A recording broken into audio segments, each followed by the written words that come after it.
Please take a moment to silence all electronic devices. Photography, audio, and video recording are strictly prohibited. In the event of an emergency, please locate your nearest exit. Hahn Hall is equipped with a hearing loop assistive listening system. To utilize the hearing loop, please switch hearing aids now to the T telecoil or hearing loop program. Thank you.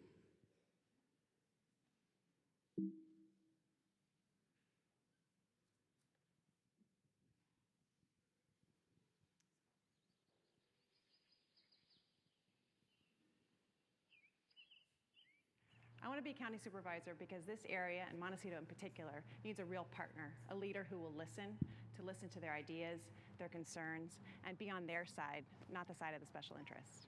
The reason why I'm running for re-election is that many people approached me, especially in the last 2 years, saying, we need your help. We want you to stay put, don't run for a higher office. We need you as a supervisor because we as a community both are still trying to rebuild and need your help to achieve greater resiliency in this community and countywide.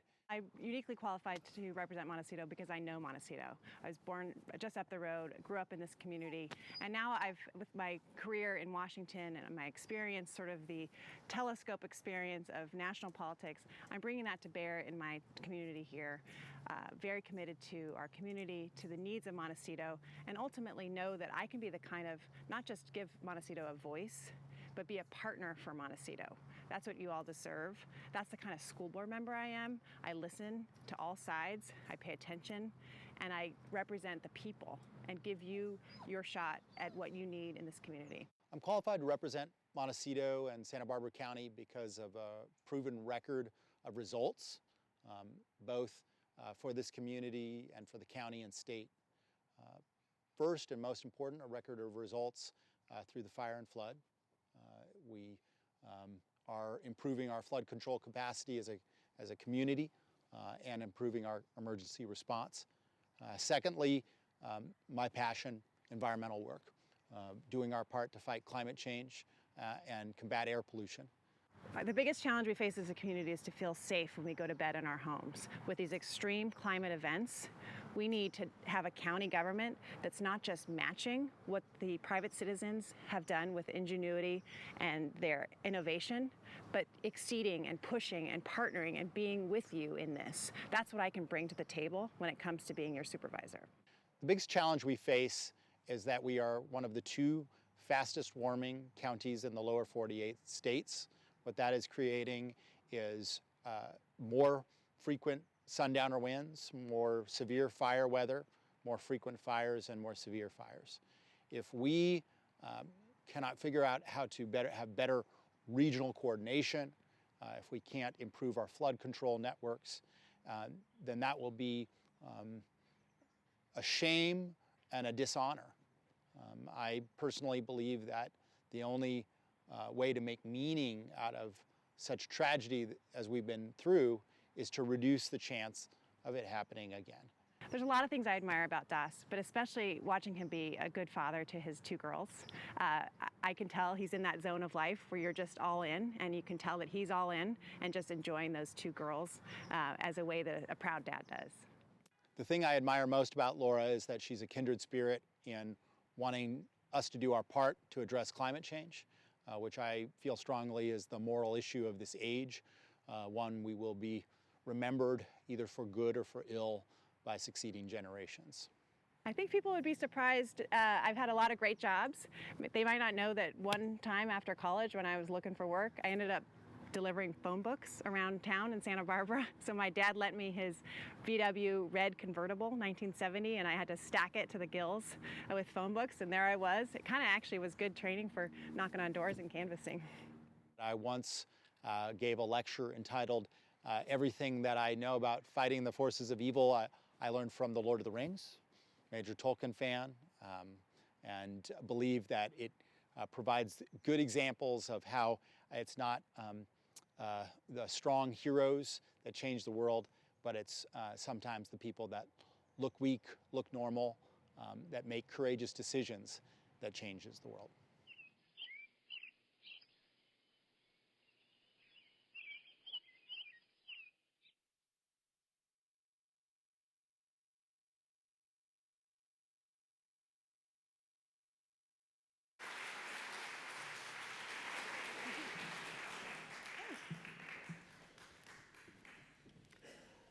sometimes forget I'm as old as I am. Good evening, and welcome to the inaugural event of the Montecito Journal Media Group and our first ever candidates debate. Before we get started this evening, I'd just like to take a moment to thank some of the people who helped so much to make this happen. In fact, wouldn't have happened without them. First, a special thanks to the Montecito Association and the Santa Barbara Foundation for sponsoring this little debate that could, but also for being key pillars of our engaged community. Thank you to the Music Academy of the West, Scott Reed, Anna Papakian, Henry Michaels, Benjamin Brown for the use of this gorgeous space and for all of your support. Thank you to my brilliant and indispensable partner, Tim Buckley, for going along with me on this wild ride.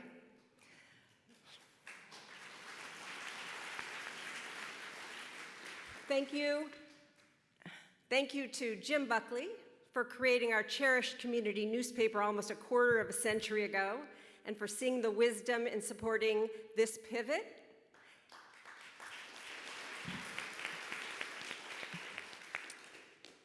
And for, along with his wife Helen, making Tim. Thank you to KCRW's Jonathan Bastian for co-moderating this debate with me, and to KCRW fabulous producer Catherine Barnes.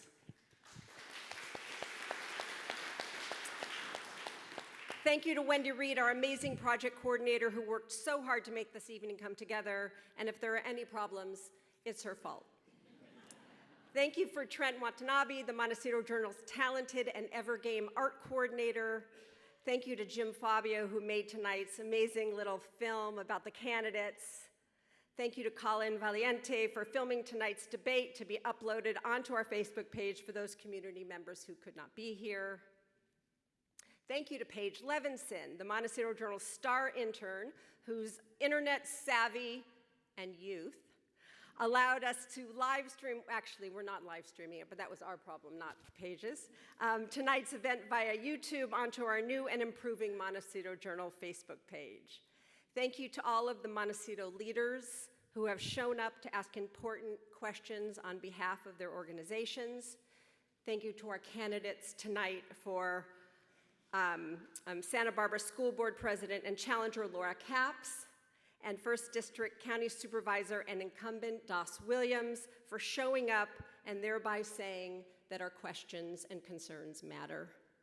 Finally, thank you to the individuals who comprise the investor group that made it possible for the Montecito Journal to expand its mission, which is not only to help facilitate better dialogue and to build community, but to use Montecito's local journalism platform to assure accountability from those who would represent us on important local matters that really do make a difference in our lives.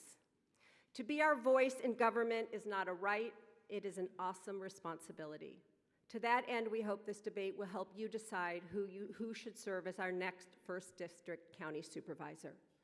Montecito is a unique place filled with people for whom giving back and speaking up is a fundamental part of life. Our goal was for this to be reflected in tonight's program. But as you know, debates are tricky, and even more so in a small town where in many cases the candidates are people we know, people we've worked with, and even people who are our friends. Please know that in structuring tonight's debate, we have worked hard for fairness, as that was first and foremost in our minds. And now it is my pleasure to introduce tonight's co-moderator, KCRW's award-winning public radio host, Jonathan Bastian, to explain the rules and structure of tonight's debate. Thank you. Thank you. All right, it's a pleasure to be here. Can you hear me? Is my mic on? Okay. Let's figure that out. Here we go. Hello. Here we are. All right. Good evening. Nice to see everyone. On behalf of KCRW, it's a pleasure to be here and to work with Gwen and this new phase of the Montecito Journal. It should be a fairly simple set of rules for tonight. We have two sections. We're going to begin with a moderated portion where Gwen and I will ask a mix of general and specific questions, some to individual candidates and some to both candidates, and we'll try and be as clear as we can about that. In this first portion, the candidates will have 90 seconds to answer a question. They have a clock in front of them, so do we, and we'll try and keep on top of them as much as we can. If a candidate mentions another candidate directly, we're going to give 30 seconds for a rebuttal. So if there is a very specific instance of somebody calling someone else out, we will allow a response. We will then move into the second portion of the debate in which we have a number of leaders in Montecito joining us, and they're going to ask specific questions for the candidates as well. And lastly, we were able to get a tremendous amount of wonderful questions from the audience, which have been folded into our questions tonight. So we're not going to have a kind of a formal Q&A at the end of audience questions, because what we found is when getting a lot of your great questions, they were the questions that Gwen and I were going to ask, and in fact, we've incorporated some of the other ones into our conversation tonight. That being said, I think we're ready to get going here. To decide who will answer the first question, we're going to flip a coin. We're going to do this the old-fashioned way, and they smartly gave me 3 coins up here in case I lose any of them. Laura, yeah, as the challenger, would you like to pick heads or tails to decide to answer first or second? Always go heads. She always goes heads. Good catch, Gwen. Very well done. Heads, it is heads. And it's not believe you, two-sided. Okay. Would you like to answer first, or would you like Doss to answer first? I'll go second. Okay. Thanks. Okay. Das, hi. Hi, Gwen. Montecito has been defined in many ways, and with that have come many assumptions about who we are as individuals and as a community. In a sentence or two, how would you describe the Montecito community? Well, I think Montecito is a community that I've known for a long time. A little known fact, I happened to be, when I was 16, I was your manual laborer at the Montecito Union Recycling Center on the weekends.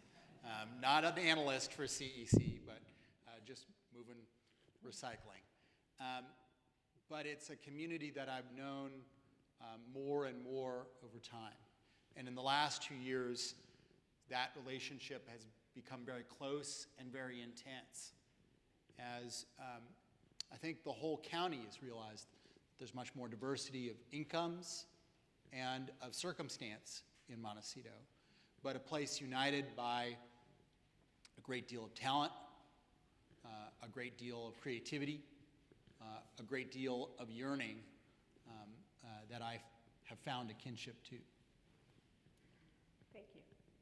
Laura? That's a nice question to start off with. Thank you. I look to your mission, and having been grown up in the 1st District and gone to school in the 1st District, when my friends in Santa Barbara Junior High, many of them lived in Montecito, we'd ride bikes and get yelled at by, Jock at the Miramar for trying to sneak into the Miramar back then. So I feel as though I know Montecito, but only as an adult do I really understand the mission of Montecito in the full sense of your mission statement, is to preserve the semi-rural character. And I put the emphasis on the word character after what everyone here has experienced recently, and the resiliency of the people, and the dedication and passion to build back, to bring things back together, and the character that takes. I have such admiration for that. So semi-rural is so important, and you feel it when you're here, you feel it tonight, you feel the character of what Montecito looks like and feels like. But I think about what Montecito feels like from the people perspective, and the characters, and the strong character, especially now in the aftermath of what we've all been through. Thank you. Moving on to an issue that impacts a lot of the 1st District, and a sensitive subject to many. This question goes to Doss Williams. Cannabis farms have popped up in and around Carpinteria, as well as further north in the Santa Ynez Valley, raising concerns about air pollution, proximity to schools, political contributions. Doss, you've been taking quite a bit of heat and lambasted for taking money from the cannabis industry, under-regulating the industry. If you could go back, would you have done anything differently, and if so, what? Oh, sure. I mean, if I could remake history even before my time in office, I would have counseled the county to not grandfather existing operations without having a good record of what those operations were. And that's made the challenge of regulating them more difficult, but not impossible. Staff report for tomorrow's Board of Supervisors hearing indicates that we've rated 58 operations over the last 5 quarters, making a big difference in differentiating those operations that want to adhere to the rules and make it into a reputable business from those that are being loosey-goosey and are not adhering to the rules. So I would say that my philosophy has been clear for a long time, going back to days on the Santa Barbara City Council, which is to say we want to permit the best and we want to shut down those that can't live by the rules. And that is precisely what we are doing. We have possessed more marijuana than the CHP has statewide in 4 years. That's not going soft on the marijuana industry. Laura, I want to turn to you now here. I know the subject of cannabis is one in which you've been very critical of DOS. Understanding, of course, hindsight is 2020. Can you tell us how you would have handled this issue differently, and if there are any votes in particular that you would have taken or voted differently on? Sure, we'll try to keep under the time here. There's a lot of things I would have handled differently. And the first is, unfortunately, what we just saw is a lack of accountability. This has been a really botched policy. Everyone can agree on that it's been distracting. It's cost the county a ton of money. We've now spent more time on cannabis than almost anything else, actually more than anything else. The Board of Supervisors has spent 15 times the amount of time on cannabis than on homelessness. They've spent 4 hours of their hearings on homelessness and 62 hours on cannabis. And so unfortunately, if there had been more, I think in leaders, we need to take accountability and be able to identify and not blame a previous board or blame a state, but take ownership. The state proposition gave power to the counties to figure this out. I understand that it's a big new industry. It's a cash business. There's so many things I would have done differently, starting with campaign finance and taking money from an industry that wants a vote to go a certain way. So my opponent took $62,000 from cannabis industry while writing the ordinance and while regulating it. And for me, that's a non-starter. That's an ethics line. You don't take money as an elected official when you're entrusted by the people to do what's right on behalf of all the people from the very interests that stand to gain millions. I could go on. I think I have 1 second, but we'll get back to it. Das, would you like to respond? We'll give you 30 seconds. Absolutely. I find it really painfully ironic that I, as someone who vocally thought that we should not pass Prop 64, that we were not ready for it as a state, would have the job of cleaning up the mess for people. Ms. Capps has said that she voted for it. She voted for legalization. It is my job to enact the will of the voters and to do so in a more rational manner than some jurisdictions have done. Okay. And jurisdictions that do bans, it's illusionary. It doesn't work. The black market continues to thrive. Thank you. Laura and Das, this question is for both of you.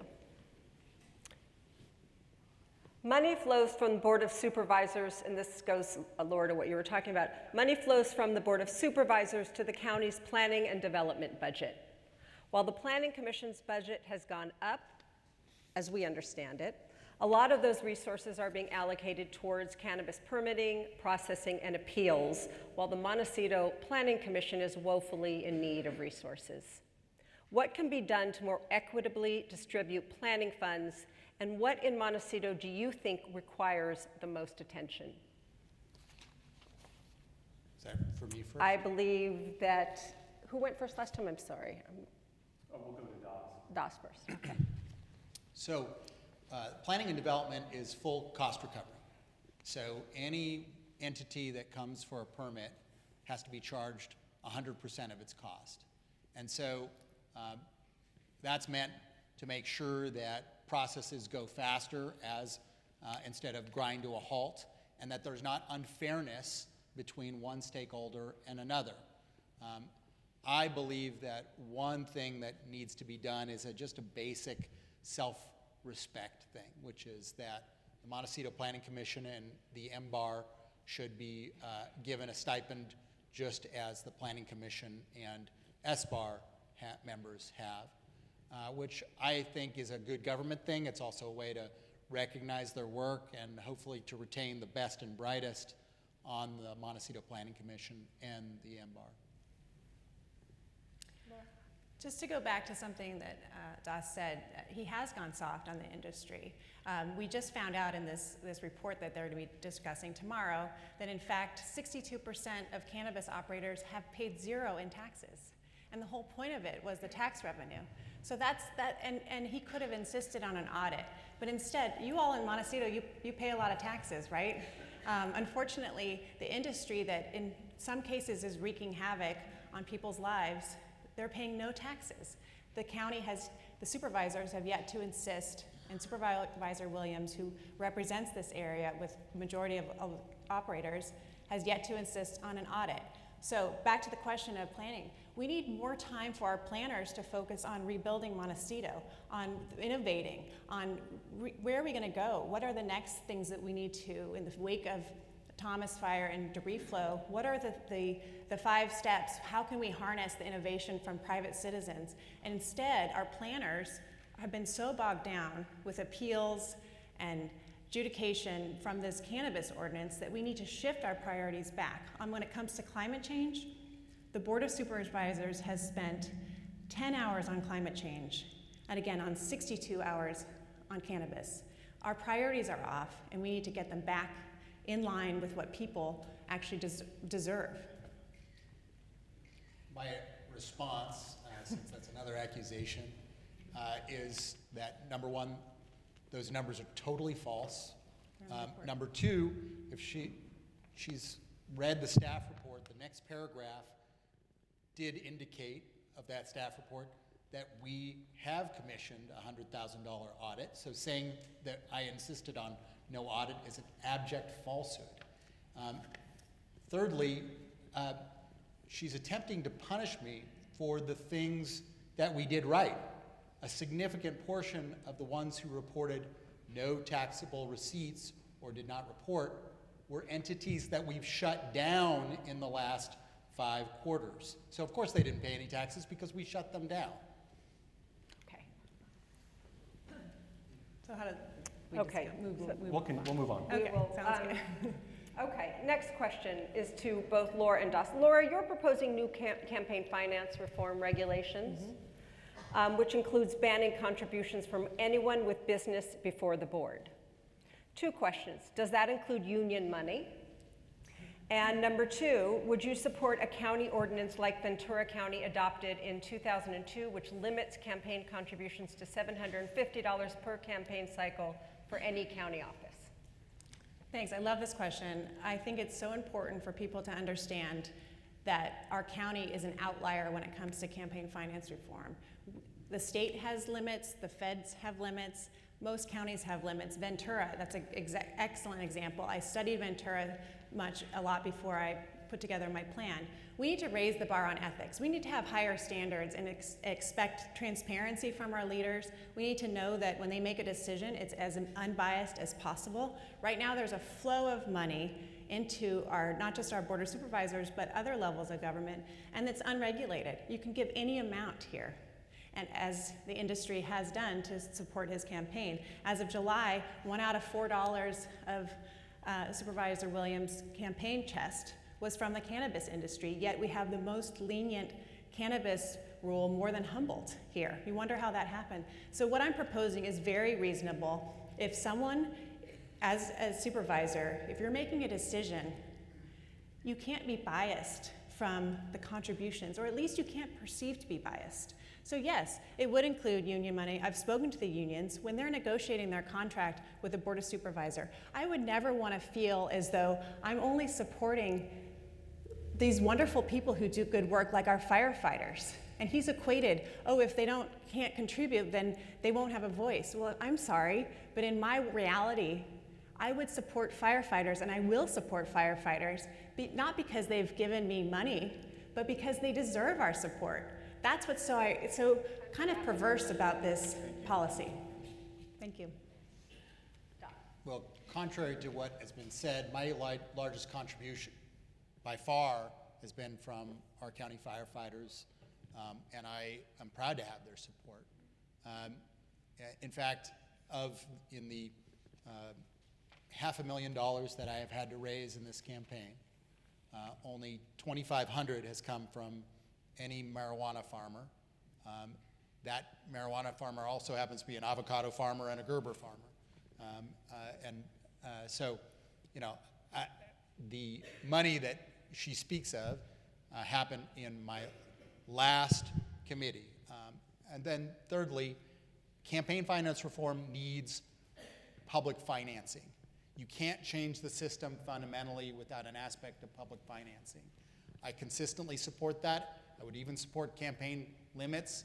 I would much rather spend less time on the campaign side in fundraising and more on the grassroots. Moving on here, this question goes directly to Laura Capps. Laura, your family has a history of being cooperative and supportive of the Democratic Party locally and also nationally. Part of supporting your party is not challenging a Democratic incumbent, and some would say things are so incredibly divided right now, why is this a moment to go after someone within your own party? Not only that, some would say that, frankly, you would agree with a lot of things that Supervisor Williams has done, including his views and stances on climate change and things of that nature. So why decide to jump into this when you know this is perhaps not something that would have been very traditional, perhaps in the past, or someone in your family? No, I appreciate that question. It's important. Climate change you mentioned. The short answer is we're not spending enough time on the Board of Supervisors on climate change. We're just not. We're spending too much time on this unfortunate policy.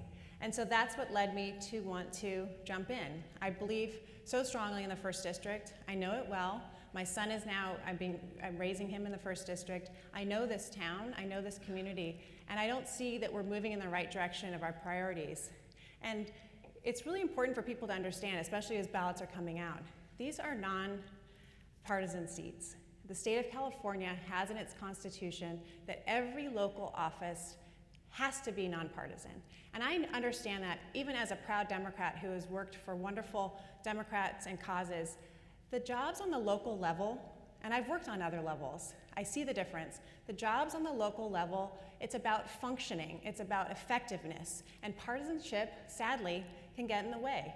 And so it's important for Republicans and decline to state folks watching or in the audience to know, we'll be on every ballot. There's no D behind our name. That's for a reason. It's because the county runs the sheriff's department, the mental health department, the public health department. What's partisan about that? What's partisan about making sure that your evacuation notices come out in a timely way, in a way that you can understand? It's about good governance, and on the school board, I've proven that that's what I care about, that's what I'm effective about, and I understand that people might be confused, but really the issues facing the county are about people. It's just about people. I want to get your thoughts on this, Supervisor Williams. It is a nonpartisan seat. Do you take issue with the fact that your challenger happens to be another well-known Democrat? No. I mean, I think that what's really about this election is getting things done, is that we have got things done. And that's not a partisan issue. Flood control is not partisan. You know, the work of making sure that our debris basins are cleaned out between storms in as little as 24 hours last year to avoid future problems, that's not partisan.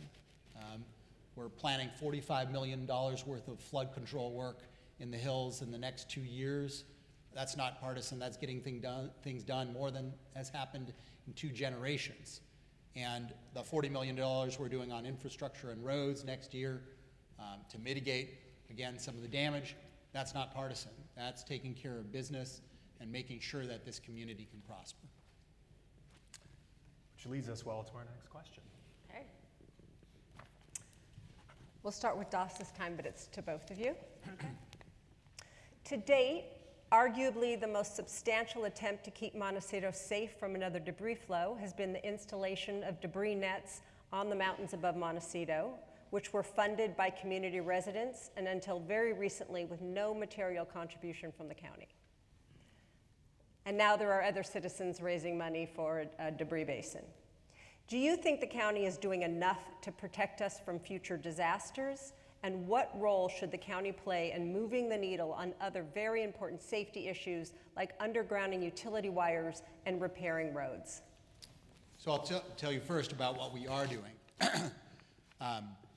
You alluded to the fact that the county is now the guarantor of the cleanup bond for the Partnership for Resilient Communities and the nets. Your organization represented to me in the county that gave them the ability to free up enough funds for 2 new debris nets. So that, I think, is county participation and is significant financial participation because we'd be on the hook for up to $1 million of cleanup. Secondly, what we are doing is building 2 new debris basins. One very large one on Randall Road that we have already acquired land on, and a smaller one on Buena Vista. This summer we're doing the enlargement of Cold Springs Basin, and the Randall Road project is due for next year. This is the largest amount of flood control infrastructure that has been done in 2 generations. And I won't say that it was easy to get all portions of the county moving, but we've been successful in getting the county moving. And we will continue that effort, and we will continue to be successful because we've changed an organization that was stasis-driven into one that really wants to deliver and come through for the community. Laura. Thanks. Again, I appreciate this question. One of the reasons why I'm running is to help you all and be a proactive partner when it comes to climate resiliency. I have a climate safety plan on my website. I'm not Elizabeth Warren, but I have a lot of plans on my website. I encourage you to check it out, capsforsupervisor.com. And there'll be no challenge getting me to come to the table, and not just come to the table, but roll up my sleeves and dig in. I am such a believer, and this is something I learned in national government, that we need to harness innovation. There's so much innovation right here in this room. There's so much innovation here in Montecito and throughout the county. And private citizens, like the folks who raised the money and had the vision to examine what's working in other parts of the world, to come and bring it here. We need the county to not just kind of eventually give a green light, but really be a proactive partner. I have no doubt that I'll do that when it comes to Curtis Skeen and the basins. I can't wait to work with him and these organizations and then ask, what are the 5 other things we're not doing that we could be doing? We know that this is the new normal. We know that climate change is here. We know that unfortunately this is our reality now. So let's not just kind of meet folks, you all where you are. Let's push, let's innovate. Let's make sure that this is actually a pillar of climate resiliency right here in Santa Barbara, right here in Montecito. Thank you. Picking up on a word you just used, innovation, I want to apply that to this next question because I think it's an important one here. As the county and the state continue to grapple with the increasingly pressing issues of homelessness, many local jurisdictions are realizing that they need to get more involved in problem solving. So again, what innovative or new ideas, clearly we need them, would you propose and apply towards homelessness? Laura, we'll begin with you. Yeah, my big idea is let's keep more people out of homelessness. I've been a poverty advocate for the last several years. We have the 2nd highest rate of poverty here in this county, in our state. This county has the 2nd highest rate.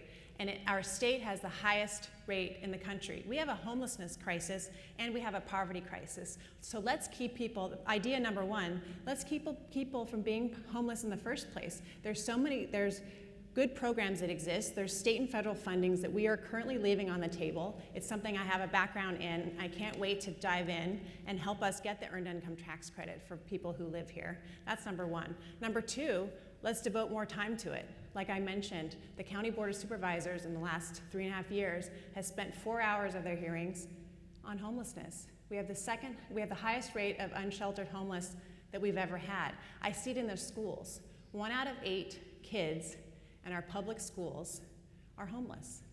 Let's tackle this. Let's devote more time. Let's do what Salud Carbajal had and had a poverty summit and a poverty report. Let's see some sense of urgency. When it comes to innovation, I look at other places. Houston has cut their homeless rate by 54% since 2011.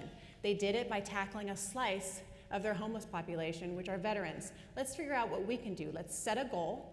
Everybody knows it. We're all feeling inspired. There's private innovation that we can bring to the table. I don't think we've asked yet. Thank you. Supervisor Williams. Well, first of all, this is an incredibly personal issue to me. I grew up with a single mom, raising 2 boys, and housing insecurity was kind of, and poverty was sort of part of our lives every day. I was homeless when I was 16. Lived in my vehicle at Ledbetter Beach when I had dropped out of high school so I could go to City College and better myself. You're not going to make progress on this very difficult issue unless we do the proven and difficult thing to do, which is extensive street outreach, which we do through our behavioral wellness department and with our nonprofit contracts and partners, combined with permanent supportive housing. And that is the strategy that we are doing. The county has 800 beds of rapid rehousing units that Laura mentioned, and permanent supportive housing units. We are expanding our continuum of care in mental health. It's now been revealed the negotiations we have with an entity up in Lompoc to have the largest expansion in our continuum care of mental health, but we need to cite more permanent supportive housing. That's the difficult part, because people say they want a solution, but it's hard to locate. So we are planning one at the old juvenile hall in the county campus. All right, thank you. We'll move on. Okay. This next question is a 2-part question. We're going to start with Das, and the first question is a yes or no question, and the second part is whatever you want to say. So Montecito, as you know, is an unincorporated community. We have no mayor, we have no city council, we have no police force. So the Board of Supervisors is very important to us. Currently, the Board of Supervisors has little nexus with Montecito community, and the implications of that are more than just optics. If you are reelected, and Laura, if you are elected, would you commit to putting someone on your staff who has roots in Montecito, who would spend some time in a satellite office here if we could provide the space?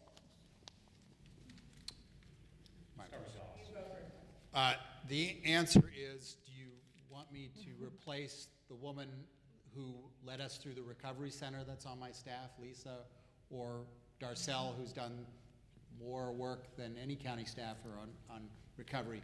I think part of the reason why I should be reelected is not just me, but the team.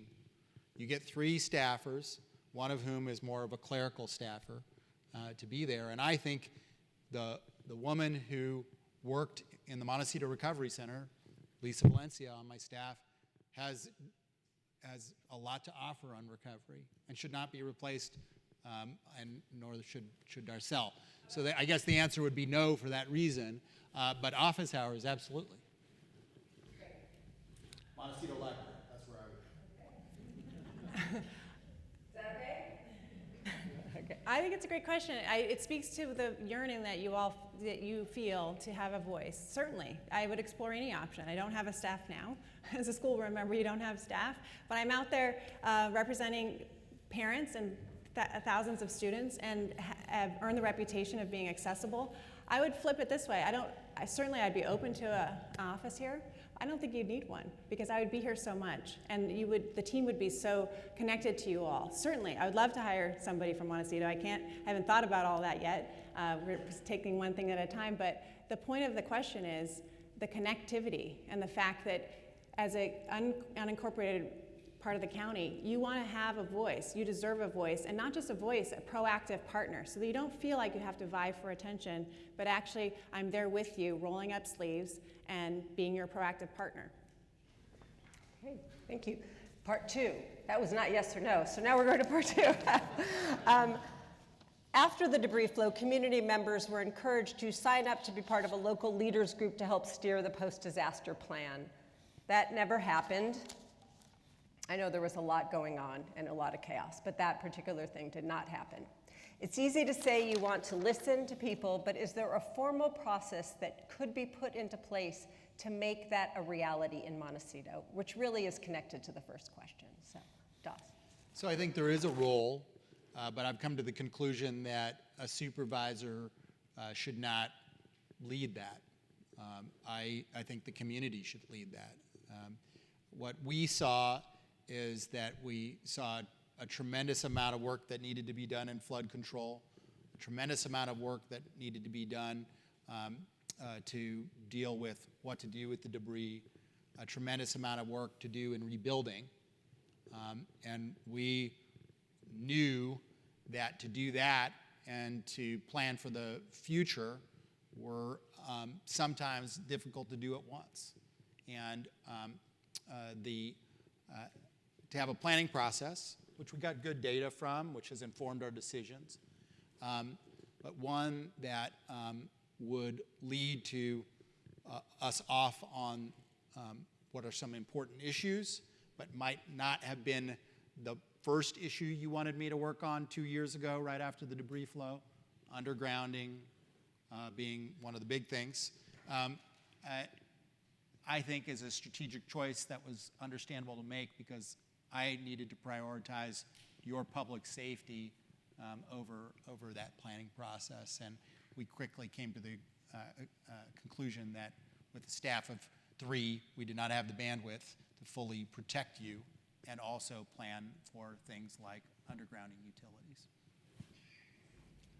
Can you repeat the last part? Is that specifically about the mud flow or just more general about approach? It's just, the gist of the question is everyone wants to listen, but there needs to be a process in place to have direct relationships with a community. Because if, you know what they say, everyone has opinions. Yes. What? Thank you. Okay, that's helpful. So I am running because I am a good listener. It's what I've proven on the school board. I answer all the emails. I take the meetings with parents. It matters to me. But it doesn't just stop at listening. It involves follow through. I once heard about the approach of George Washington and his leadership. And the quote was something to the effect of, first you listen, then you learn, then you see how you can help, and then you lead. And I take that very seriously. It's easy to lead or think you can lead and take credit, potentially start your new thing, but it's more important to hear from folks first, learn from them, see how you can help, and then devise a plan going forward. That's the kind of general approach that I take in my professional life, in my role as a mom, and that's what I would do here in Montecito and for our first district. Thank you. This is a question to both of you, and it comes from one of our community members, Francis Sargis. He asks, given the financial constraints of the county's budgets, what are your priorities spending-wise, and where would you make cuts? Keeping in mind, there has to be some kind of a plan right now for things like, well, a severely underfunded pension liability that we're dealing with throughout the county. Laura, we'll start there. How would you answer that? Good. I would start by making sure cannabis operators are paying taxes. I would start by auditing them. The audit was authorized in June. It hasn't happened yet. And now the majority of cannabis operators, which was supposed to be this big boon to our general fund, potentially $25 million, we're not seeing it because the county's role, the supervisor's role, is to provide that oversight. It's to kick the tires. It's to say, why isn't this happening? We authorized this in June. We don't have an audit. Folks are depending on this funding. Our schools are depending on this funding. Speaking of schools, that's another area in which I would be front and center.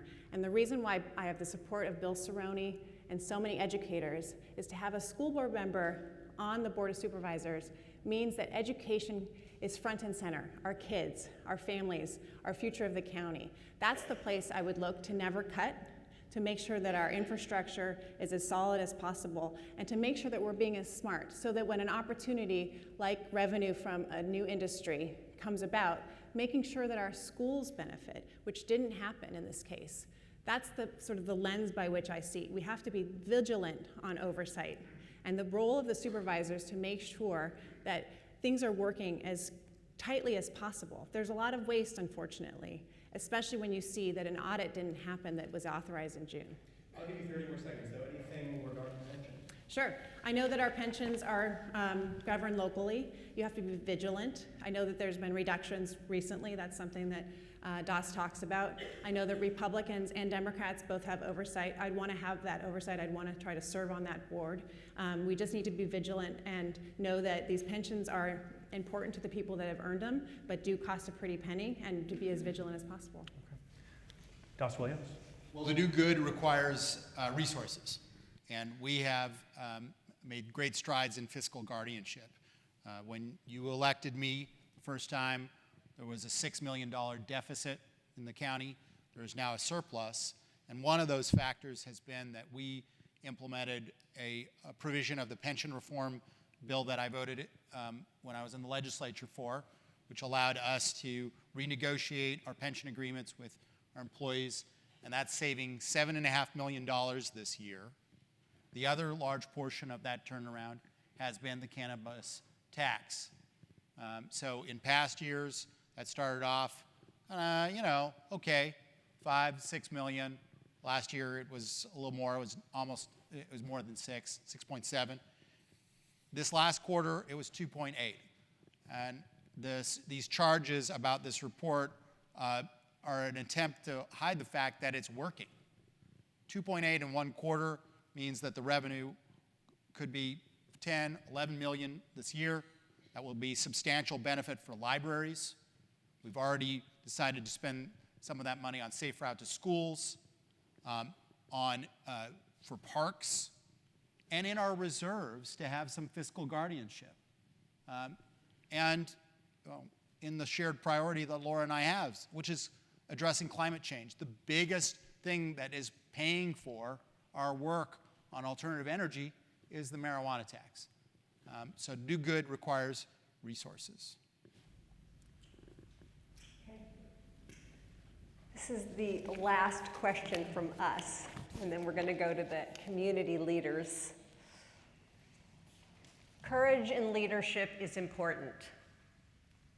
I personally believe that in order to win, you have to be willing to lose. Can you describe a situation in your political career when you chose to lead the fight on an issue that was not in your political best interest? And is there an issue that you deem important for Montecito for which you are willing to go out on a limb? Start with Dos. Well, I would say that there's been a lot of examples. When you vote, I used to vote on 2,000 or 3,000 bills a year. So there, occasionally you do take very principled stands, and I'll tell you one of them was to make sure that we had in our schools a medical device that could save kids' lives in the case of an allergic reaction. And it was opposed by my allies, the teachers, which I often supported on many things. But this was one they really didn't want. They didn't want that responsibility, the California Teachers Association. And so when I get accusations of, that somehow my views would be changed by campaign contributions, I go, you know what? If I can stand up to the CTA, who doesn't spend thousands of dollars in races, but millions of dollars in races, I can stand up to anybody. If I can stand up to the California Chamber of Commerce and the CTA, which are the heavy hitters on the left and the right, which you do have to in the legislature if you want to stand up and think for yourself, then I can stand up for anyone. And in Montecito, I think the difficulty will be continuing to prize public safety and economic survivability of the community, of neighborhoods in the community, as an equal weight to aesthetic considerations. That will be the hard one, and I will weigh safety and economic survivability of our neighborhoods as equal to that, or better. So just repeat the last sentence part of it, please. Is there an issue that you deem important for Montecito for which you're willing to go out on a limb? Yeah. So running for this job is not in my political interest. To take on the establishment, to run against the party and all the heft that comes with that, I'm doing this because I believe so strongly that we need a change in leadership. We need to not be told that cannabis tax is funding climate. It's not. We need to know that when the vote was made to put cannabis farms right around our schools, campaign contributions were given 3 days prior to that from the very operators. And I talk about cannabis, but it's much bigger. It's about our priorities. It's about knowing that the things that you care about, the things that I care about as a citizen, as a resident of this first district, are actually being worked on by our Board of Supervisors, not because some special influence has their ear. And money does afford that kind of access. This is not something that would be in my political best interest to put my foot out there to do this, but I couldn't stand watching what's happening. When I read the LA Times front page investigative piece on our county, I just knew, that was in June, I just knew that I had to do this, that I had to get in there, learn about speak for the folks of Carpinteria, speak for those of you who are wondering, why aren't we making more progress on affordable housing, on emergency preparedness, on climate change? We're moving backwards when it comes to climate change. Our priorities need to be reset, and that's why I'm doing this.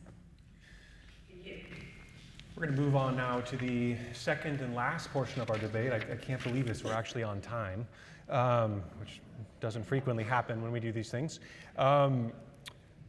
So the way this will work is fairly simple. There are 9 community leaders here sitting in the front row. We have organized the questions alphabetically by the name of the organization. We will call the leader to stand and ask a question. For this, it'll be a little bit faster. The candidates will have 60 seconds as opposed to 90 seconds to answer, and then we'll wrap up the debate. So I want to remind the folks that are going to ask the questions, once you ask, please then sit down so we can continue the conversation. The first comes from Coast Village Association Board President Bob Ludwig, and we'll start with Das.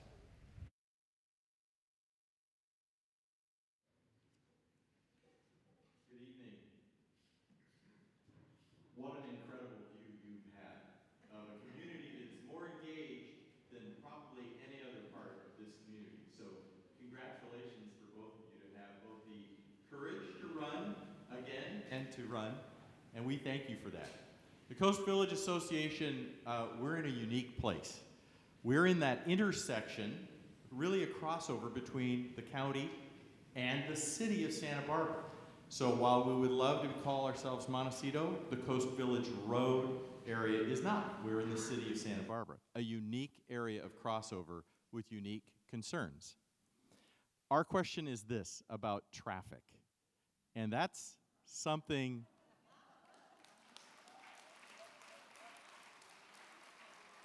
I think we all care about.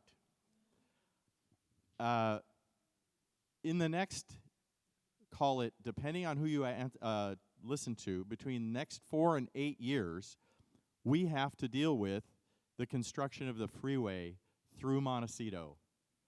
And we're not looking forward to that. We do look forward to the outcome. So our question is, what creative ideas would you bring to addressing the congestion and traffic management that we live with daily in the Coast Village area.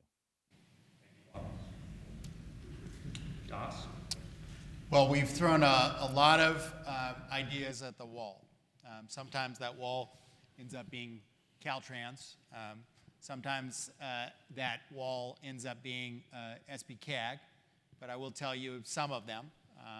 I and Helene Schneider brought forth a proposal to try to reverse the construction from north to south instead of from south to north.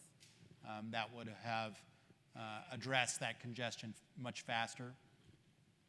I have repeatedly gone to Caltrans about reopening the left-hand entrance, and we'll continue to push that. I will say that we're making progress on the timing. It's not yet anywhere close to what you and I would consider acceptable timing, but it's they are moving up what their original time frame was. And I think that the biggest thing is we have to complete the mitigation projects and move ahead as quickly as possible, because otherwise your neighborhoods will be greatly affected, and that is even worse. Thank you. Thanks. I was wondering when traffic would come up, so thanks for that. I appreciate being at your meetings and to be at the traffic symposium not too long ago. I remember being raised here in the 1st District when Coast Village Road was not the 3rd lane of the 101. I feel that I understand that when it comes down to it, Montecito has really bared the brunt of our county's traffic problems. Innovative ideas, Montecito has to have a strong voice on SBCAG, that's for sure. We need to push this project along and make sure that now that they're in the phase and approvals have been made, that the dislocation and obstruction from the construction is as minimal as possible. I heard what you've put forward about the roundabout at Olive Mill. I support those efforts, and I just look to be a proactive partner with you in the next phase, and understanding that this is not acceptable, what everyone has to deal with, and it needs to be a top priority.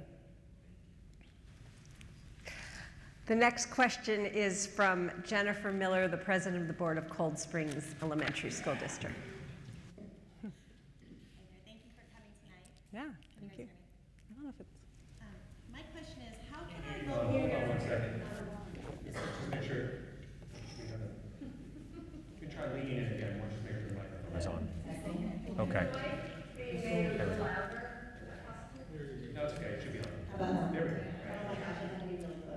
Okay.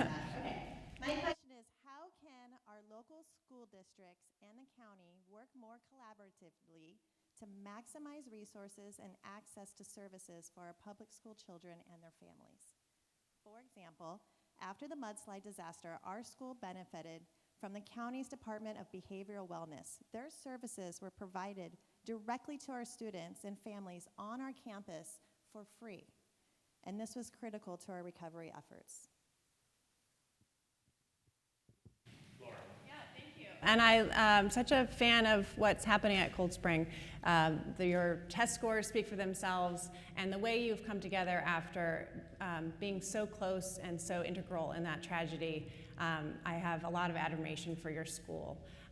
And as a school board member, I certainly understand the need for collaboration as much as possible. I love the fact that the behavioral wellness was there. I would take it a few steps further, and when it comes to emergency preparedness, and I understand the $485,000 that you were suffering from property tax, so of course there's revenue concerns, which mostly comes from the state. But I think when it comes to emergency preparedness, a key element of my climate safety plan, which again is on my website, is to have our schools be safe havens, to create microgrids at our schools. The Santa Barbara Unified School District, I've been pushing on it for 3 years. We've now finally moved forward in a major way when it comes to sustainability. I'd love to see your ideas on this. Having solar at our schools, having battery storage, so that in a time of emergency, schools are the place where our community goes. Well, what I've heard from a lot of Cold Springs parents, and the thing I hear often is that we need your help on a safe routes to schools. So we are working on a project that would connect, Sycamore Canyon with the Eucalyptus Hill neighborhood in a safer manner. That would be a mix of a county project and a bucket brigade project provided with county road base. So we would do the hard engineering stuff. They would do the path. That way we can have a path that's in step with the aesthetic values of Montecito, but one that gets kids to school in a safer fashion. That being one, behavioral wellness, I hear you, will push for greater cooperation and coordination. And, battery storage is good. It's the two programs where Laura and the school board might be able to get it is one program that I reformed at the state, SCHIP, that provides funds for these. And then secondly, a $25 million project that our community choice aggregation is doing that can provide those funds for community resources. The next question comes from the Executive Director of the Montecito Association, Sharon Byrne, and we'll start with DOS. First, I'd like to make both of you the offer, whoever wins.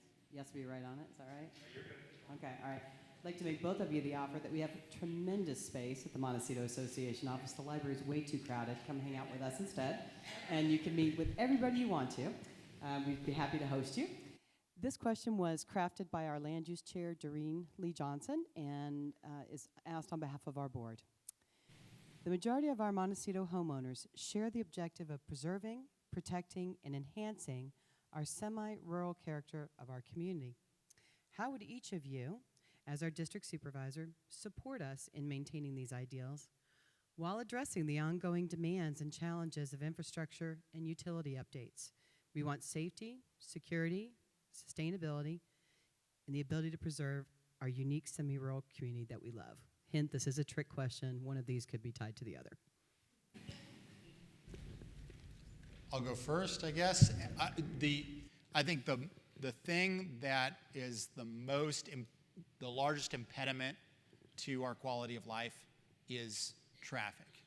And the growth of traffic that will continue to take place if we cannot solve some of our planning issues. So ironically, one of the most important things is for the city of Santa Barbara as a job center to have more workforce housing, because right now most of the city's workforce drives through Montecito and the freeway. So in the long term, that's one of the most important things to preserving the rural quality of life. The second is for us to make sure that our neighborhood streets don't get used as alternatives to the freeway. That is what's coming. We got a taste of it after the fire and flood. It got a little better, but it's going to come back. And we do have some solutions for that, but they aren't easy either. But we're going to have to do those solutions, because the worst thing that can take place is neighborhood streets to be used as alternative transportation modes. Yeah, thank you for the question. I have two answers. The first is really your approach. I have respect as someone who's worked in advocacy. For the last 72 years, the Montecito Association has been such a fierce and strong advocates for this community and has kept the character. And I would work with you. I wouldn't work around you. I respect what you've done. And I understand the value of advocacy and being as in partnership with your government leaders as you possibly can. Second, more substantively on an issue, climate resiliency. We've all been talking about undergrounding our utilities. Let's explore it. Let's explore it on our main arteries. I would want to explore that with you. It's part of my climate safety plan. I think it's something we need to, just roll up our sleeves and try to get it done, see what we can do. I think that would have a big impact, again, on the extreme weather events that we know are our new normal. Thank you. The next question will be asked by the President of the Montecito Fire Protection District Board, Sylvia Easton.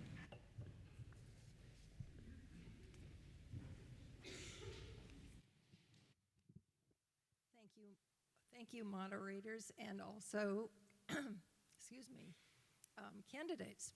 The Montecito Fire Protection District is a well-functioning, autonomous special district. What are your feelings about Montecito's special districts, and would you ever be a proponent of combining the special districts into a community service district? Great. Thank you for your service. As a school board member who does this sort of on the side in addition to everything else, I recognize that that's the role of your board, and I admire that. I admire, of course, the Bucket Brigade and so many people who've come together, especially in recent years. So I have a lot of respect for your outreach and want to be a partner in supporting that kind of outreach. Of course, we have one of the finest fire chiefs around, Kevin Taylor. I stand in such admiration to all of our firefighters and our first responders. And I see here particularly, and I've listened and I've learned, I've done so many meet and greets in Montecito in the last several months, and I understand how important Montecito Fire is to that character of Montecito. You all know your fire department. They are part of the community. And unfortunately, a community service district, which my opponent has proposed, would take away some of that independence, innovation. So I'm not for that. I think it's so important what you've all, especially now with these extreme weather events, to make sure that the Montecito Fire Department has as much support as possible. Well, I cannot be a proponent of a consolidation because I am a LAFCO board member. I would vote on such consolidation, and I am required to take all evidence essentially till the end of the process. I have convened a conversation about it, which you attended, thank you. And since you were there, you know that the charge that I am a proponent is false. It's not my plan, but if the community needs someone who can bring folks together to talk about the advantages or disadvantages, I will serve in that capacity. The partnership between the county and the fire district is amazing and extensive. And together we are moving forward on borderless dispatch, which will be one of the most substantive increases to our public safety as a community. It's taking an $8 million investment on our part, but we're glad to do it if all of the agencies locally will come in and consolidate our dispatch and make sure we are able to serve people faster. Moving on here, Board President, Groundwater Sustainability, Corey Hahn is here. Would you please come up, and this will be to both candidates, starting with Doss Williams. Good evening. Thank you, Montecito Journal and KCRW, for hosting this event, and thank you, candidates. Our agency, the Montecito Groundwater Basin Groundwater Sustainability Agency, was formed in 2018 in response to California's Sustainable Groundwater Management Act. This important legislation recognizes that groundwater provides a significant portion of California's water supply, and that groundwater resources are most effectively managed at the local level. Here in Santa Barbara County, groundwater is an essential component of our water supply. The Montecito Groundwater Basin is one of many basins in the county designated as medium or high priority by the state. For these groundwater basins, state law requires that action be taken to ensure that potential undesirable outcomes do not pose a risk to our local water supply. In Montecito, many public and private wells, likely in excess of 1,000, draw from the basin, and groundwater is heavily relied upon for residential use, along with some commercial and agricultural uses. The Montecito GSA is charged with ensuring sustainable, ongoing supply for the basin users, while at the same time avoiding undesirable results, such as seawater intrusion and significant lowering of groundwater levels. As county supervisor, what role will you have in supporting effective local management, and how will you support the development of plans for the long-term sustainability of the Montecito Groundwater Basin? Thank you. Well, since I am a seated board member at GSA currently, that of the Cuyama Basin, which is even in critical overdraft. So we had to go in there and make even more dramatic changes. I know the subject matter, and I know the dramatic consequences if we do not bring our water table into balance. The charge of Sigma is that we need to achieve sustainability over differing timelines depending on what level of overdraft a basin is in. And we don't want to get to the point where we have to make as dramatic of changes as we have to in Cuyama here. So what do we do to not have that level of a crisis? Number one, we need to return to the older aesthetic of drought-tolerant plants in Montecito over time. 80 years ago, we had a lot more drought-tolerant things, and we need to get to recycled water for starters. Service. I imagine most people were educated about this agency. I'm happy that this legislation makes it so in the past we've treated groundwater as sort of a checking account that you don't have to ever balance, and now we realize that you can't keep overdrafting, and that's what has been happening. And so the creation of this agency and the strong focus on local control and the fact that you've stepped up to play this is important. I reached out, not having this job yet. I did my homework and I reached out to the Department of Water Resources and spoke with them about the value of this. I understand it. I think you have 2 years to develop a plan. I would want to work with you as a partner on that plan. 2 things come to mind: to make sure that those who might not be at the table aren't negatively impacted by the way in which these decisions are made. That's number one. And to also realize that there's no silver bullet, that there needs to be an integrated approach, not just with groundwater sustainability, but also with recharging aquifers, with conservation, with the way in which we landscape, with recycled water, and this is one important piece of it.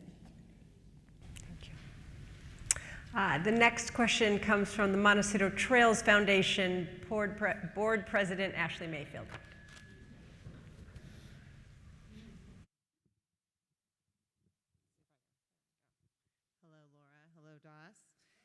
In the wake of the tragic events of January 9th, 2018, the 1st District Supervisor's Office, DAS's office, sent out a survey to the Montecito community. The survey returned with a surprise, even to me at Montecito Trails Foundation, that the community had prioritized the recovery and improvement of walking paths, trails, and bike lanes.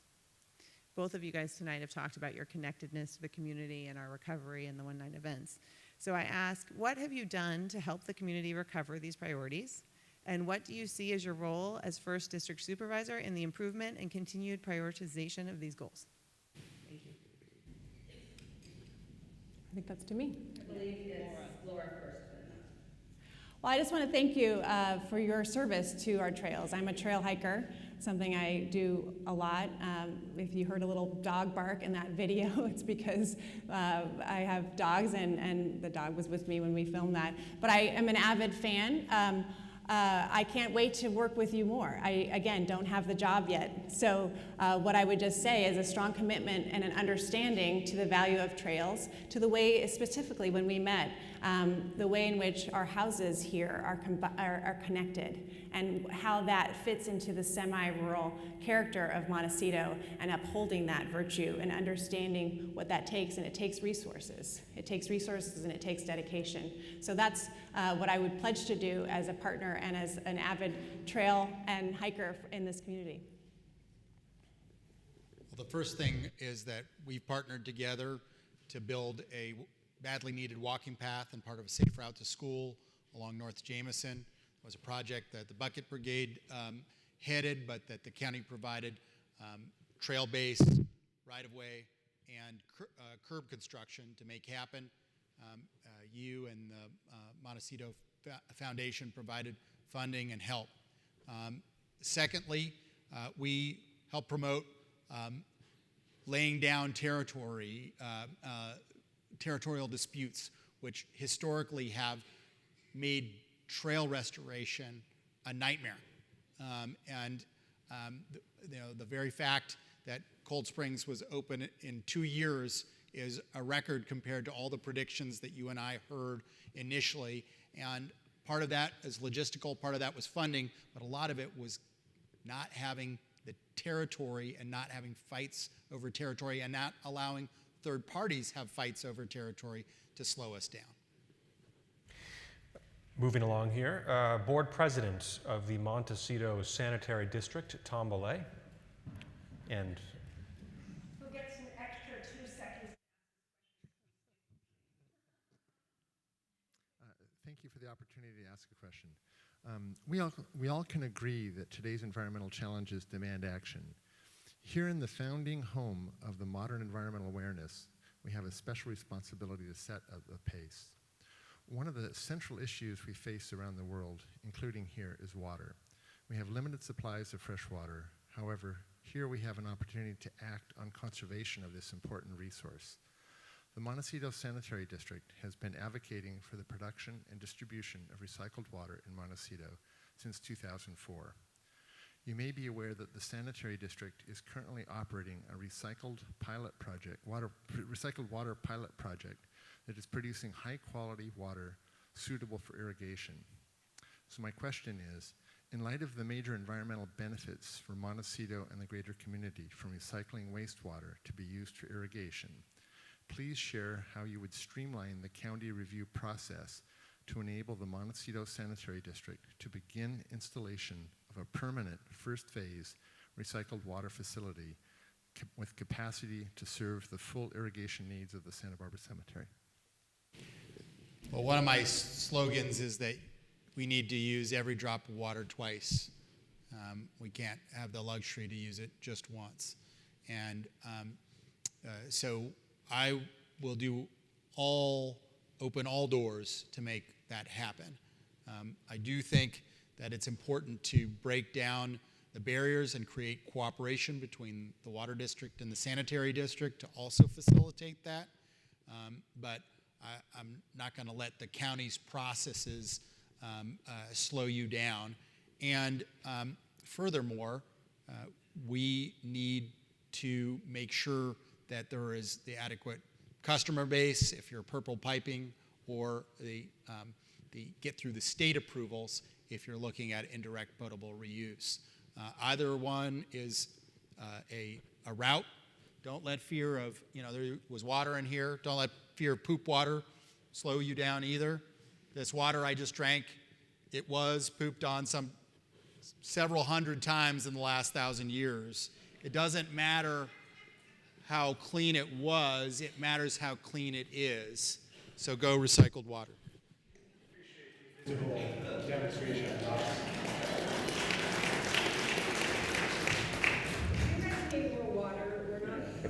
Do you? You better not. Thanks for the question. I think what I picked up on was streamlining. And before I'll get to your question about recycled water, I hear so much about how people want county processes to be streamlined, whether or not it's trying to get solar and it takes six months to get a permit. I mean, we should be better. And as a supervisor, that's the vigilance, that's the oversight, that's the setting of priorities, that our planners aren't bogged down on something that actually people don't necessarily care about, but they're focused on what people do care about, and water, thank you, is certainly one of them. I was part of the leadership of Ocean Conservancy for 10 years, one of the biggest ocean conservationist groups nationally. I'm such a proponent of what you're doing. I understand with this pilot, you're saving 750,000 gallons of water per day. I admire that. We need more vigilance when it comes to recycled water. We need to have, again, a partner with the county so that you don't feel as though you're being aggressive, you're being proactive, and others aren't. We have other cities that are recycling. We should have regional solutions. And I just admire the ingenuity, again, from private citizens that are lending their time and their service to our community for the end goal, knowing that in the face of climate change and the 7-year drought that we just concluded, this is how we need to be. We need to be as innovative and collaborative as we possibly can. Okay, the next speaker is the president of the Montecito Union School Board, Kate Murphy.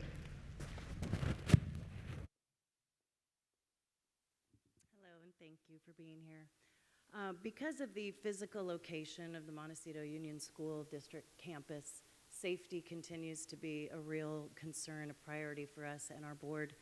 And although some improvements have been made over the years, a majority of our students just can't safely walk or bike to school.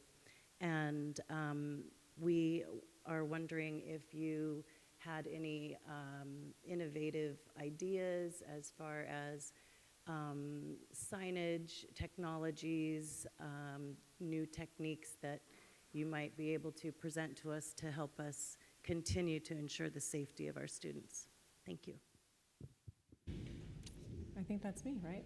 Yeah. Great, thank you for the question. Safe routes to school, absolutely. I'm a mom of a third grader. He's begging me to walk by himself, and I'm not ready to do that. We need to make sure, as much as we can, that our schools are safe, that Montecito Union is safe. As an aside, I just love that your mission statement includes the word kindness. And it reminds me that these are precious years, and making sure that our schools are, like I mentioned in another way of sustainability, safe havens is a harder thing with other threats like gun violence, like food insecurity, other things that I've been working on as a school board member. When it comes to safe routes to school, certainly the San Ysidro Trail needs to be maintained. Of course, I know you're all watching what's happening with the roundabout at San Ysidro. I have too. I've attended a few meetings. I understand. And when I sat through the first meeting, my first question was, well, what about the kids? How are the kids going to maneuver this roundabout? And that's my approach. I'm wired as a mom to think about my son and to think about the kids of our county. Second thing I'll say quickly is there's pockets of funds. I know federally, safe routes to school, there's a lot of legislation. As a county supervisor, I want to help you get those pockets of funds that exist so that we can make improvements. This is another example where you need revenue to do good things, because the majority of what can be done there and throughout Montecito to improve our kids' safety costs money in road improvements. And the hard part is not so much getting the ones that qualify for the federal funds, but what's the projects that are a little bit farther down the qualifications that don't get the quote free money in grants, but still need to be done because there are potential hazards and potential conflicts. And that's where the revenue that the county can and does provide makes a difference. You have my sweat. I've worked on 2 safe routes to schools to Montecito Union, including restoration of the trail out through Casa Dorinda, and our resources at the county to provide the road base, the right-of-way, and the curbing necessary to do these projects. Okay, and finally, the Water Board President of the Montecito Water District, Floyd Wicks.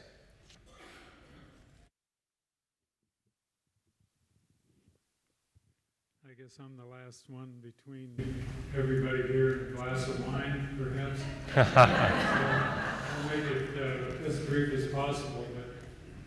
But a little history about Montecito Water District. Next year we'll be celebrating our 100th anniversary, which I haven't been there quite that long.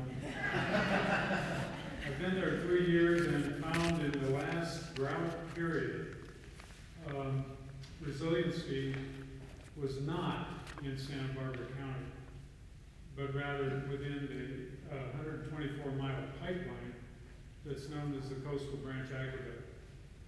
Many people don't know that 85% of the water during the peak of the drought actually came from Northern California. And I personally, as a water professional, think it's a travesty that we don't have enough local supplies that are resilient and reliable. The city of Santa Barbara has a desal plant that we're negotiating a 50-year contract with the city. We're hoping that gets resolved before mid-year this year. That would represent about a third of Montecito Water District supplies for customers in Montecito and Summerlin. I'm surprised Tom Boulay did not mention that we actually been meeting with the sanitary district nearly every month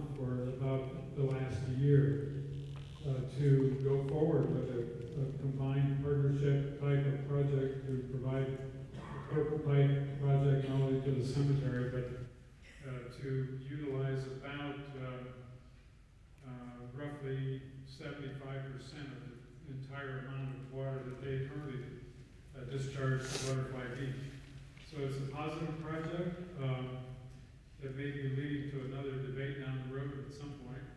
As far as water resiliency, recycled water needs to be a part of that.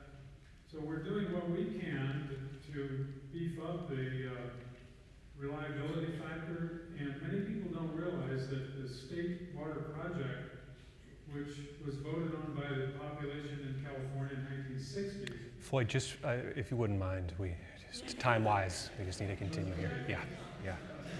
All right, I'll leave it at that, but nonetheless, 48% reliability factor is the state water project today.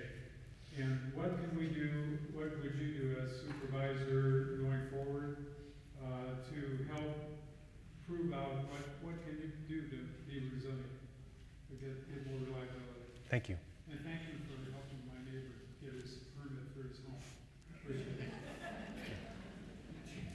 it. I'll answer that. You have the continued support of an experienced partner. I've had the benefit of serving 7 years on a water board. The City of Santa Barbara City Council is a water board. During that time, about half that time, I served on the Kachuma Operations Maintenance Board and became their president. There I championed such things as ensuring our water security by inspecting boats before they go in the lake so we don't have a quagga mussel infestation.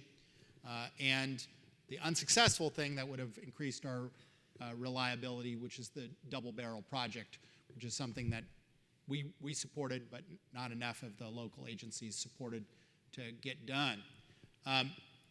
Going in the future, we will be a partner in ensuring that we don't have those water supplies always endangered, and in land use decisions.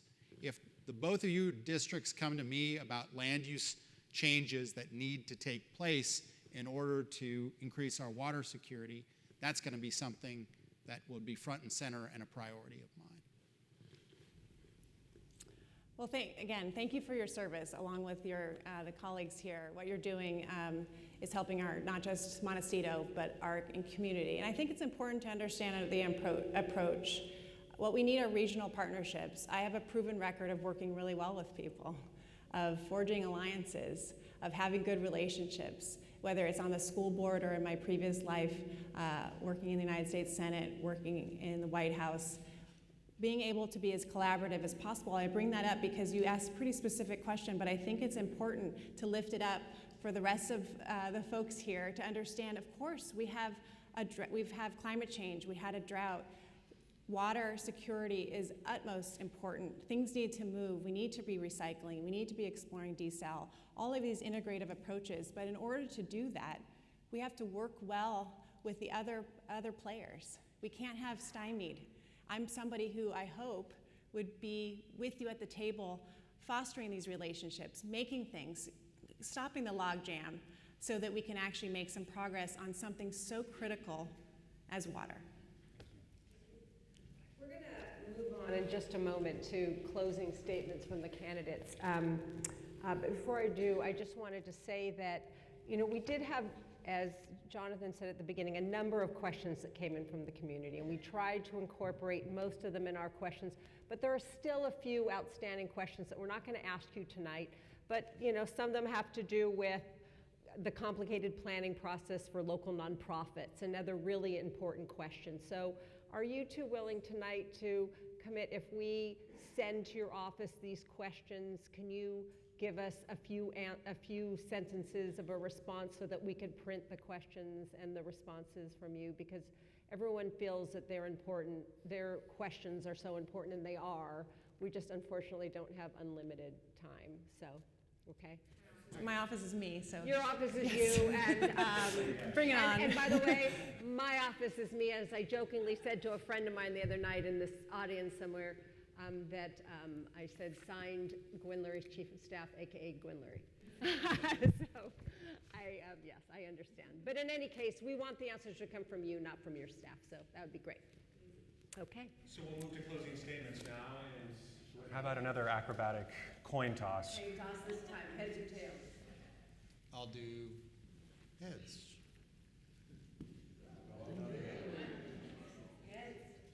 So would you like to deliver first, or would you like to deliver second? I'll go last. And it's 2 minutes? You have 2 minutes, starting. Sure. I think I can stand up. I'll stand up. Well, thank you for this lovely conversation. Thanks to our moderators, to the Montecito Journal, to KCRW, to those of you, those stakeholders. Democracy is born in conversation. I wish that there was a little bit more of a conversation tonight, but we had some great questions. This is such an honor to run for this job. As I mentioned, I'm motivated to do this because in this first district, a district where I was born and raised, went to schools in this first district, went off to a career in Washington, D.C., where I had the privilege of working in the White House, in the United States Senate, and for some wonderful nonprofits. I always knew I wanted to come back to this first district, and I did 7 years ago to raise my son. He's now at school at Roosevelt, where I went. And I am motivated to run for office in this first district because of the time of history that we are in this first district. I'm going to keep saying it because the issues that are facing our county have to do with climate change, have to do with climate resiliency, and the tragedy and the rebuilding and the innovation that needs to happen in the face of climate change. And also, we need to be more resilient when it comes to poverty, another area by which I'm very committed and have a background in. Again, second highest rate of poverty in the state. That's a first district problem. Homelessness is a first district problem. I want to see a shift from transactional politics so that we can get back to the priorities that people want. The role of the county supervisor is simple. It's to protect and enhance the quality of life for the people and help keep us safe. It's the front lines of government. And I feel as though, as somebody who has the honor of serving our kids and our families, there's a public trust that goes with that. You will know when I'm your next supervisor, that when I make a decision, it's not because a special interest got to me. I am beholden to nobody except for the community. I'm on your side. I'm on the side of the future of these kids, my son, but all of our kids and the future of this county. Thank you.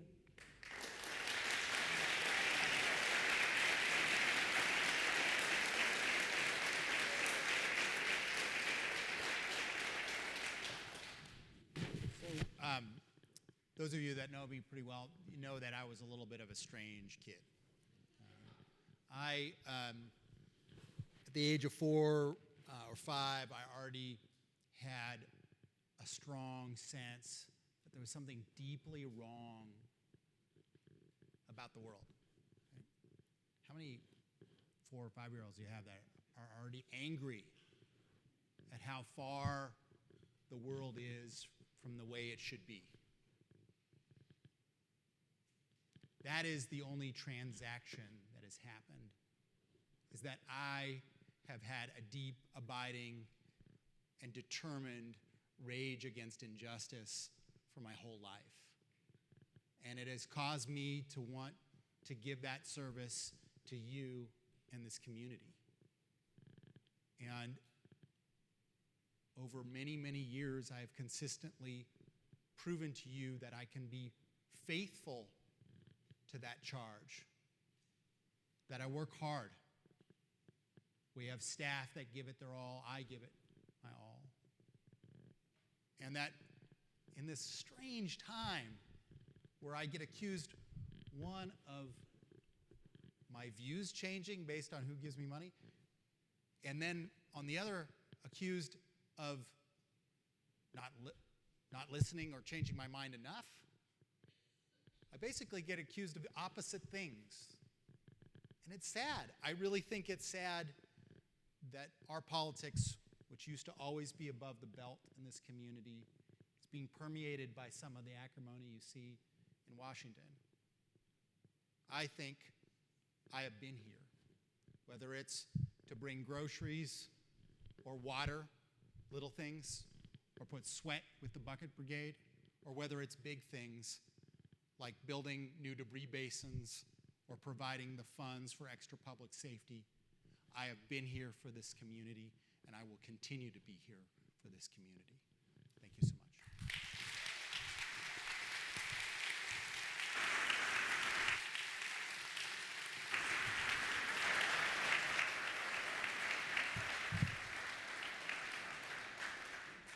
We thank you all for showing up. We hope you'll vote on March 3rd if you don't vote sooner via mail.